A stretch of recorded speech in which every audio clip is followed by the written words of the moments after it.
go. So we're just sharing what Anna and I we've been using, and that's what we're going to be sharing. It's all things that we use and to help you guys. So the first is the top circle. And I want you to write it in a circle, same like what we're doing. You can write it any way you want. The top circle would be Jesus.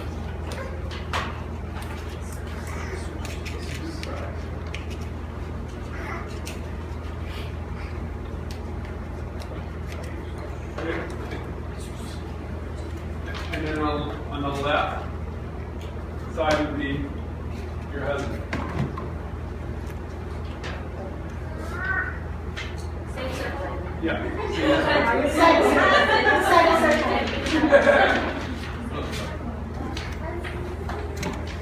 And then on the right side would be your wife, or wife would be.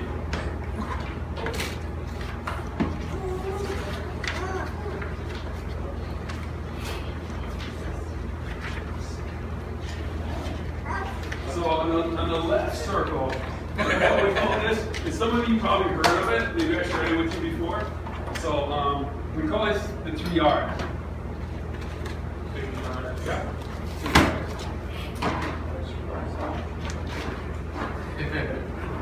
Yeah, the 3 R's is basically, you know, if you go around and you ask any man from any part of the planet, whether they're from a prison or they're the president, if a girl that they're about to marry, when they get married to any girl that was super beautiful, had all the money, did anything they wanted, but had zero respect for them, would any of the guys want to got married to a girl like that?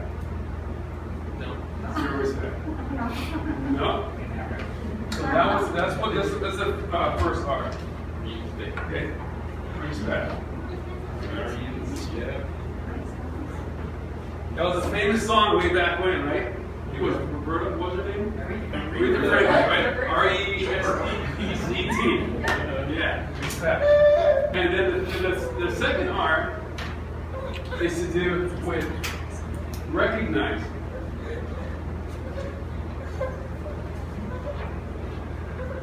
And then Anna and I, we had something that, for example, your wife asks you to do something, and you're like, all right, good, I'm going to get it done, right? You go get it done, and does she recognize that it was done? No. No, right? It's the same thing. No, thank you. You never ever want to marry somebody. You never ever want to marry somebody that if you did everything she said, and she never ever recognized it. Or you did everything she said, and she never ever remembered it. Now, I'll give you a perfect example. One time we had a little roach problem in our house. So Anna said, oh, she's like irritated. She goes, just get rid of this roach, get rid of this roach. So I'm like, gun ho, like Mr. Warrior over here. I want to kill all the roaches in the house, right? So I just like, I get, what is that white powder thing? Yeah.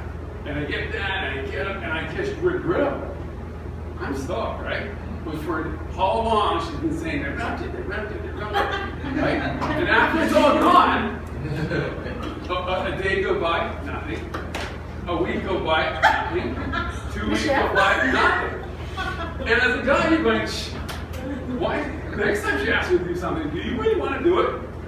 Not really, right? So always try to recognize what your spouse does and remember what your spouse did. So the third one is remember.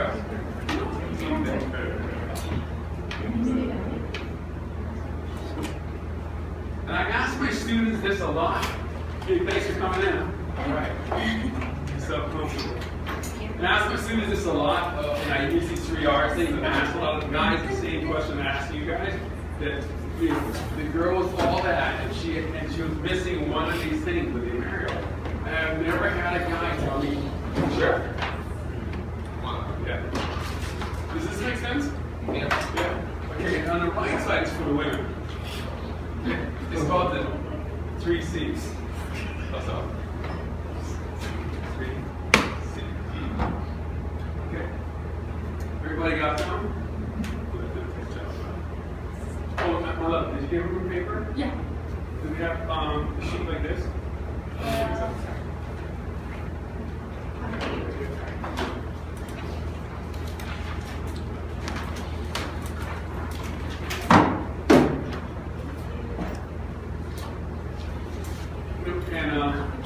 And then what we're learning here, we call it happy spouse, happy house, daily active ingredients.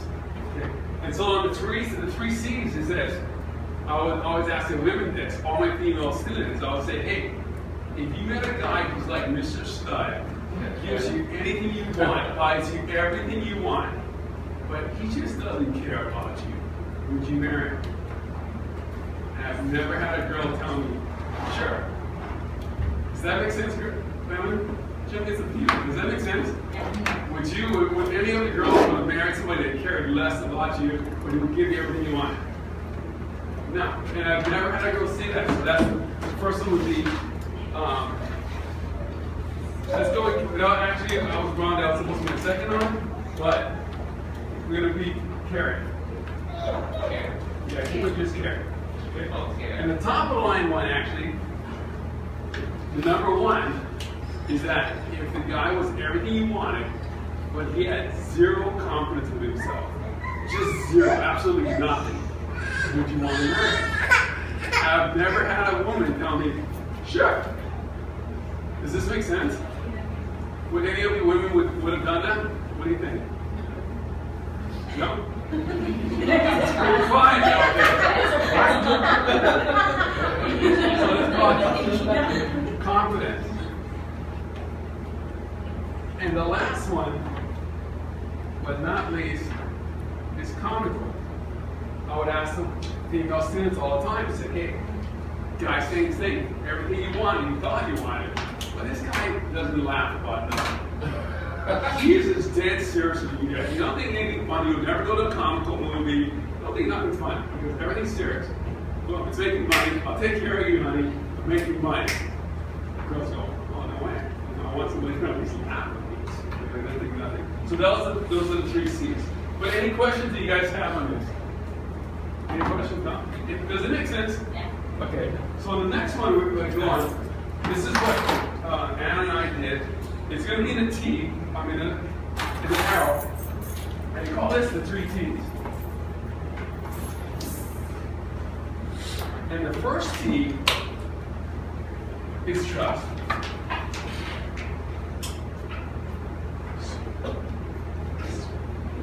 And then what Anna and I did, one of the very first things we did, is that I thought that I wanted to have a transparent relationship. And so I had to earn her trust.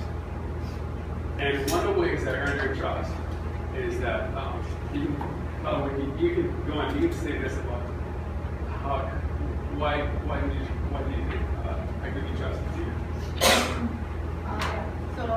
Anyway, beginning of our relationship, we've been friends for 3.5 years, and of course, when we met, we become friends and all the stuff. But at the same time, what I really admire is that he never touched, even in the tip of my finger. Since for 3.5 years of being a friend, and he decided to marry me, and he really, keep his promise to he will not touch me until the end, until we got there. So that's one thing that I really admire. I always thank him every single day of that. So, and you know what? That wasn't my norm. I'm not family in the house. I can't say any different. Right? No, it wasn't the norm. But I don't know. Just to say how we met, I had a book called Lonely Planet Philippines. I went on a surf trip. I wasn't even planning to go. A friend of mine from Monte Fossils up in Pensacola, he used to work there, and that was one of my favorite restaurants. And he's always telling me, go there, go Philippines, go Philippines. And I said, okay. I said, no, I don't really want to go there. I said, I'm going to go somewhere else, like back to Indonesia or Mexico or something. And then finally I just told him, I tell you what, if you can find me some surf down there, and your wife lives near the surf, I'll go. And I'm thinking, there's no way. There's 7,000 islands down there. And he doesn't know. I know that, right? So I'm saying, okay, go ahead. Good luck. One day I come in, he hands me this book, Philippines Lonely Planet. He goes, yeah, my wife lives right here, and she lives right near the wave. He says, how far? 1 end of the wave. How far? Like an hour and a half boat ride. I'm like, you're kidding me, right? what is the chances of that? And then after that, so I said, okay, I never invested in this stock, and I just, one day I decided to invest a little money there, and I said, and I told him, I said, hey, what, if this thing jumps up, I'm thinking miracle here, right? This thing jumps up, okay, I'll go. He goes, you go? I said, yeah, this thing jumps up, I'm going. I said, all right. So anyway, it jumped up, so I sold it, and I quit my job, and I took off, and I figured I'm going to go on a 6-month road trip.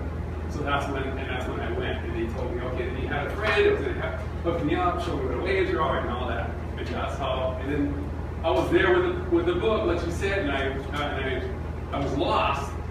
So she tells everybody that I was lost and she found me.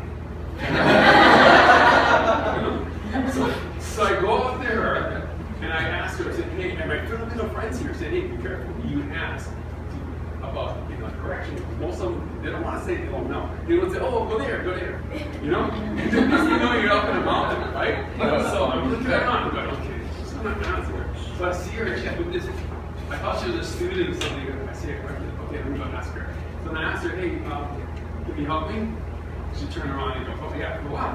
So I said, I'm trying to get from here to here, and then she led me over to where this thing called Jeepneys, to go catch the jeepney where I was going, and then she said, oh, if you're ever in trouble, whatever like that, I work in this other place, and you can call me there if you're ever in trouble. And I'm thinking, okay, I wasn't really in trouble, but I said, what? You know nobody else, right? She's a cutie, so I said, no choice, no choice. So I called her, and then we started talking, and we'd go out for dates here and there, and well, not dates actually, just, oh yeah, I asked her to go out for ice cream. That always works, right? Unless they're lactose tolerant. It's not threatening, right? It's not threatening like and so she goes, all right, but she tells her, then I have to go and ask her dad. Oh, well, I wanted to teach her how to use emails. So I said, okay, all right, we'll go there. And I had to ask her dad she had to ask her dad permission to go with me to go open an email. I'm like, are you kidding me, right? She was like, at the time. I said, all right. She asked her dad, we go, and she had a curfew. She had to be at a certain time. Over, open up email, and she was a college graduate, so I couldn't believe she didn't know nothing about it. Yeah, she didn't know nothing about email, but she didn't. So we went, helped her with that, got some ice cream, and I later on found out that that was her weakest link, ice cream. I said like, bullseye. Right? So, anyway, so we went, and then we had to go back to her dad's house, and I took a cab at the time. I said, okay, I'm going to drop you off. And then she told me, oh no, and I was opening the door for her to go. She saw, she sat in the back seat, I was in the front, and she goes, no, you got to come on with me. I went, what? For what? And she goes, you got to walk me to the door. I'm like, wait, I used to jump for ice cream, she would be honest, here you go, now I got to walk to the door. I wasn't used to that, right? And I said, and she was like serious, right? I said, okay, which was like, and they had some other people out there walking, so I went down there, met her dad, and said hi, and then I was fine. And she goes, oh, she told me, I didn't walk into the door. You would look at her, she was really a bad girl. Like a prostitute kind of thing, right? I said, wow, that's really serious. So I went and walked her. And then anyway, and then that's how it all started. And about the trust, the main thing I did is that before we got engaged or anything, or after we got engaged, actually, I told her, write these things down. And she said, what is it? And I said, it's my password. To what? To everything. Everything, all my emails, everything was just, I said, I want to have an open, transparent relationship. Because I said, if you have an open, transparent relationship, it's kind of hard for you to screw up, right? But she has all your emails, she has everything, she knows everything. And that's what we did from the beginning. And another heavy trust thing was, I had her, when I came over there, I had to meet her family before they said yes. So I flew her going to Manila, and I asked her to come to Manila, which is Cebu, which is about an hour and a half plane ride to Manila. And I figured she's going to come with an entourage, because normally that's what they do, right? But she came, and I was like, okay, good, maybe she's driving me somewhere. And then when we got to and I surprised her, I pumped her again, first time, right? I told her that I was on a buddy pass, and I would come in the next day. And I told her I'll send her a fax when I'm coming in. And she goes, all right. So I send this thing, so I get there early, and she's already at the hotel, and I said, okay, I set up this camera right outside the door, and I told the downstairs to call and said, oh, we got a fax for you. You know, your fiancé sent the fax. And he goes, oh, I'll come downstairs. I said, no, just tell her, don't let her come downstairs. So I went up to meet her and knocked on her door. She like peeking out, and she doesn't know. They're peeking out. And finally, when she finally opens the door, it goes, oh, your fax is right over here. I go, where? And she opens the door, and she sees me there with a camera, video camera facing straight at her. Guess what? She's got a mask on. So embarrassed. She's going, no. I mean, every woman's nightmare, right? That's the real. I said, well, you know, can't get any worse than that.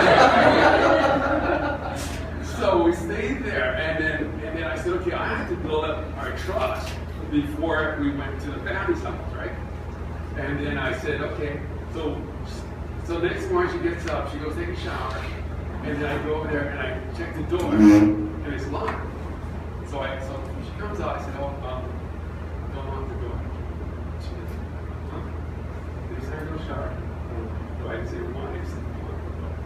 She said, okay. So she goes to the shower, and I'm waiting for a few minutes. And I know she's in there thinking, okay, he's gonna come in. No, I went over there and shut the door.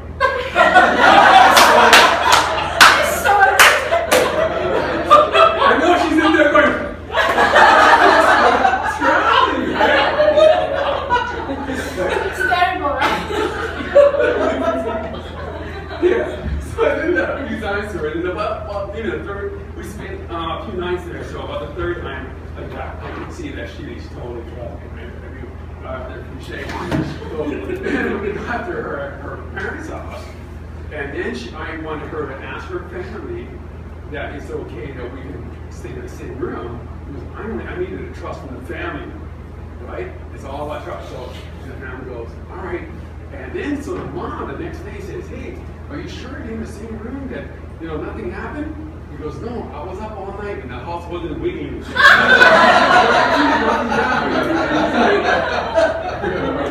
And the house that I live on was on stilts. Any slight movement of the fan, that house was shaking, right?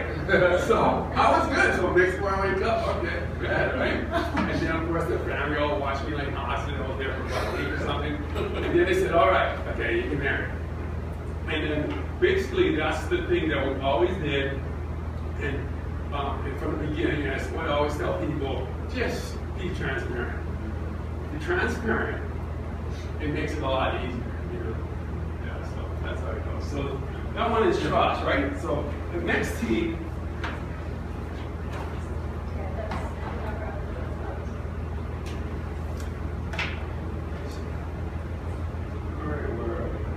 Yeah, so that's trust and transparency was the one you put on this side.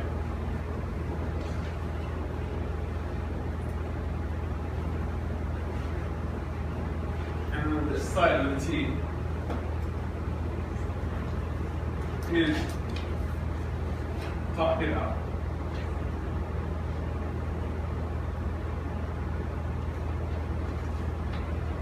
No matter what, I mean, even when you get hard time or it gets difficult, sometimes you gotta cool off, but always to talk it out. Sometimes, let's say we'll have a difficulty, and I'm like taking everything, I said, okay, you know what, I'm going to move it. So I just drop off the home, I'm going to move it. She goes, all right, I'll go move it. And after I finish the movie, all I make sure is I come back and talk to her. Not ignore the issue. Don't ignore the issue. Because what happened on that is if the issue is being ignored, it builds up in and it turns to be like a roaring lion. Because you think that your husband doesn't care about what's your issue or what you're feeling or something. Yeah. And then we call this, in this area, the 3 Ds. Okay? And the first D we use is, I'm won't put it in short. You can write it in, but it's P, D, what is that? Praying together daily. That's what we do. Praying together. Praying together daily.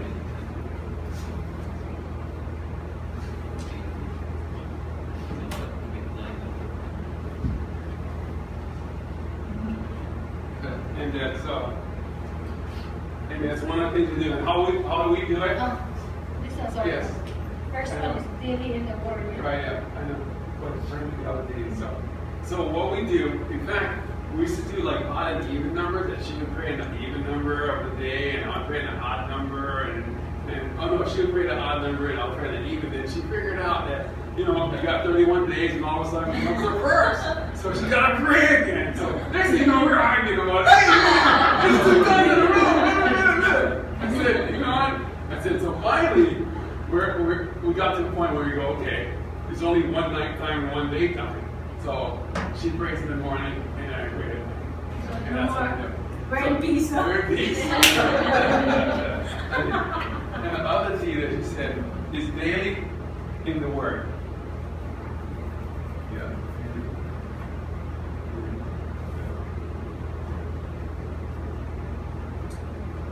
Everybody has different ways of getting a word daily. Daily in the Word. And since I'm a driver instructor and stuff, I'm in the car a lot. So I don't read much, obviously, but I listen a lot. So whichever way it works for you, you know, whether it's visual, watching videos, or listening on the radio, or reading, whatever works for you, it's daily in the Word. And the last one is daily communication.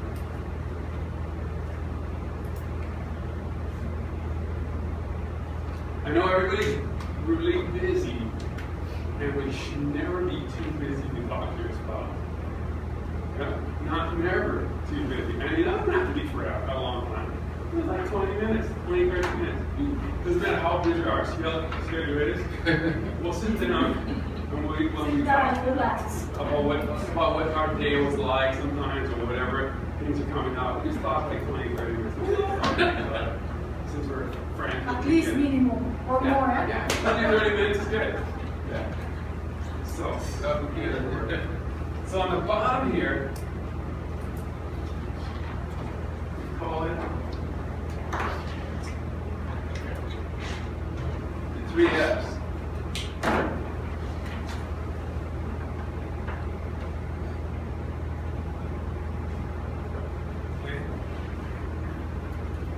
And this is the tough one. So let me write it down.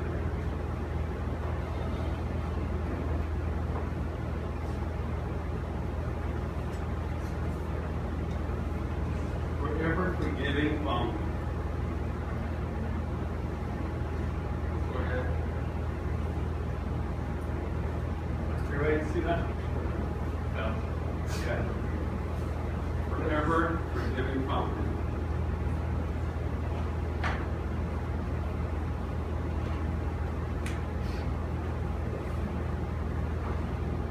Okay, I got that. So, and why we call it forever forgiving fountain? When you get married, you want to be married forever. Right? And one of the hardest things to do is that. Right? You know, like they say, you take a horse to the water, but you can't make it drink. Something you're really pissed and you want to say it's nothing. Right? But sooner or later, you go to the mountain. Right? Whether you're forgiving them or you're asking for forgiveness, you got to go to the mountain. And that's the one we use a lot. So we call this daily active ingredients. Now on the outside, you put this in the back of your paper because we want to keep the positives up front. On the back of your paper, put this over here. Put that one. Move it over. Move towards it. There you go. And twist it.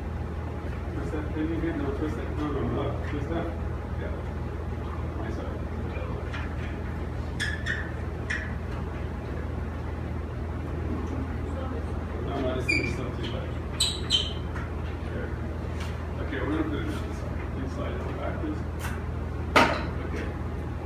their paper and the backside. Everybody is green.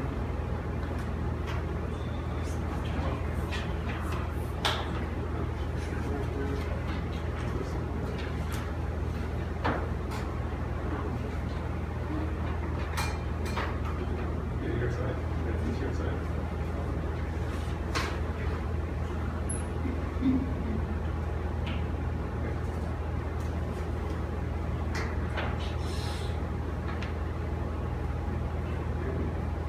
This one is called three essence.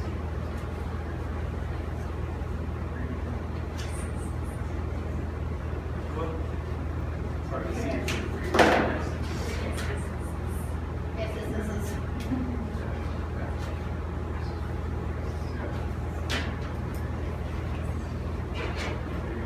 And that one is called a destructive decision, we call it. Destructive decisions. And what is that? So one is this, is that.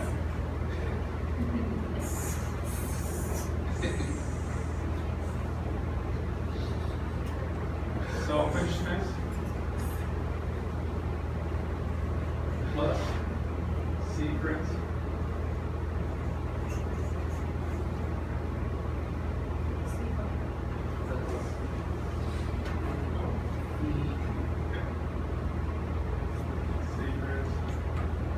plus sinful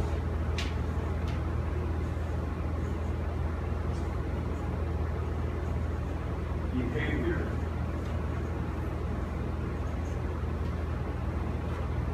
equals a messy marriage.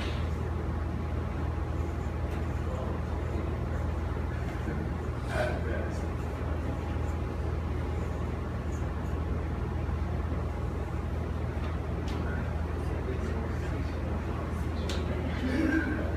Does that make sense though? Yeah. Because the majority of the time, when we don't want to ask for forgiveness from everybody, it's just all pride, selfishness. Just a lot of us for that time, for that moment, and that's why we don't want to do it. And then when we don't want to do it, and we hold it in, the secrets come out. Then we start doing stupid, right? And I don't tell people to share everything, you know, that comes to your mind without being stupid. None of us would be together. but I did share one thing with Anna one time. I did this photo shoot, and the guy told me, "Oh, go to the Hilton." Well, I was at the Hilton. So he says, "Oh, go to the restaurant. Otherwise, parking is gonna be like $35, something crazy." He said, "Go to the restaurant, bro." And then it's like, you validate it, it's like $5. I said, otherwise you're gonna pay it anyway once a week. I said, all right, good. So I went there, ate, and I was sitting at this, sitting there by myself, sitting at the bar, look at this other guy over here, and Anna and I always sit at the bar at Big City Diner, football season, we're right at the bar. We don't have to drink, but we got perfect seats right there, you know, and you get excellent service. So anyway, I'm sitting there talking to this one guy, and this couple on this side, there's one lady on this side, and this guy leaves. I'm sorry, sure, he leaves. So this other couple and this one lady was there, and so we're talking, and then they said, "Oh, we're leaving." And the couple said, "We're leaving. What are you gonna do?" He goes, "Oh no, I'll just stay here and talk." All right, so they leave. So I'm going, okay. So we're talking, and long story short, she's basically said, she goes, what she likes to do, and she invested some money. She goes, "You probably heard of the company." I said, "What do you do for work?" Whatever. She goes, "I don't work anymore." And you know, I was married before. And she told me about her husband. Long story short, she was married to a pilot, and she made so much money on investments. And investment was at the beginning, it's Home Depot. So that thing went, and she made millions. Okay. So imagine her husband making about 130, 150 grand a year or whatever. As a pilot, and she's telling him, "Quit your job. You don't need your money." Right? So she quit her job, and anyway, she says, no, you know, she goes, I didn't mind him spending money, but, you know, do you think $350,000 worth of firearms is a little too much? Ed might not think so. That's not enough. Buy yourself a You tank. can't buy a tank with it, right? That's a couple months worth of ammo. So, and that's what she was telling me. And I said, oh, really? She goes, yeah, you know, and we own everything, and he was writing himself up for checks, you know, cash for like $250,000 at a time. And she said, you know what, I don't want him spending money, but he's gonna run the road. I wasn't, and I goes, you know, I had some money, but not in $100 million, right? So I said, oh, wow. So anyway, she goes, and I heard, and she goes, oh, are you married? I'm going to like Villa, right? And I said, and she just straight up said, but are you happy married? I said, yeah. She goes, yeah. I'm like, whoa, I mean, that's kind of like straightforward, right? And so, and she goes, okay, yeah, so like, you know, just traveling and doing this and that. So anyway, when I went home, I told Anna, right? I said, well, you won't believe what happened, right? So I told her about it, and she was like so happy. She goes, wow, man, I wish I was a millionaire. You really leave me, huh?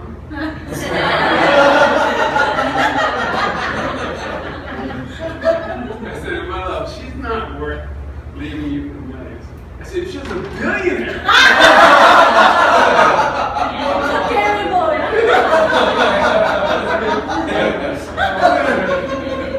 I don't know. It's a true story, though. Yeah. Let's try to rattle my cage. You know? Yeah.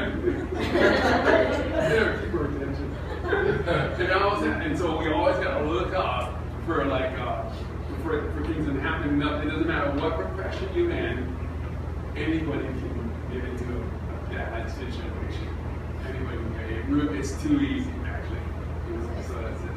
That's why it's good to be open to your spouse, and then so as a wife, you have to pray for your husband as well. Because temptation actually is not just the wife; it's a vice versa. Because the temptation is always there. So it's not okay.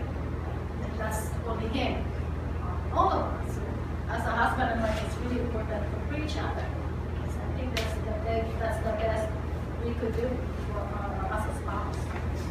And then the thing when I read about the three S's is that, you know, the father of lies is Satan himself. If you give him a small crack in your marriage to fit a micro wedge, he will eventually destroy the marriage. He is like having a stage 4 cancer in your marriage. No one on earth can help you, only the blood of Jesus Christ can save your marriage. Just remember, your spouse is not your enemy. Yeah? And we just got to always be praying for each other. Yeah. So we're just recalling good times and not the bad times. All right. So we do learn for, let's take like a 5-minute break.